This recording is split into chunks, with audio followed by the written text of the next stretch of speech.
सत्तेसाठी आणि पदासाठी पक्षांतर करणाऱ्या या नेत्यांमुळं लोकशाहीवरीलचा विश्वास सामान्य जनतेचा उडत चाललेला आहे। कारण मराठी अस्मितेच्या नावाने मतं मागायची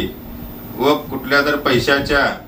व या सगळ्या या सत्ताधाऱ्यांच्या दबावापोटी आपला स्वाभिमान विकून पक्षांतर करायचं व या सामान्य नागरिकांनी व जनतेने जो मताचा त्यांना बदरूपी जे दान केलेलं होतं त्याचा अपमान करायचा,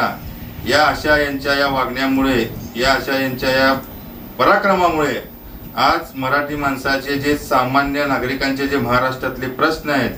जे कामगारांचे प्रश्न आहेत, जे शेतकऱ्यांचे प्रश्न आहेत, त्याकडे साफपणे दुर्लक्ष होत आहे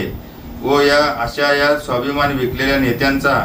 आम्ही तीव्र शब्दात निषेध करतो व यांनी महाराष्ट्राची जी संस्कृती होती व जे महाराष्ट्राचे संस्कार होते, जे महाराष्ट्राचे जे तत्वनिष्ठ नेते होते, त्यांचे कधीतरी विचार, त्यांचे कधीतरी अनुभवी त्यांचे बोल त्यांनी इतिहासात जाऊन वाचावे व त्यांचे जुने भाषण काढावेत व त्यांचा कुठेतरी बोध घेऊन या अशा आपल्या घाणेरड्या राजकारणाचा त्यांनीच उद्या भविष्यात जनता त्यांचा तीव्र शब्दात निषेध करून त्यांना त्यांची जागा दाखवल्याशिवाय हा मराठी माणूस, हा सामान्य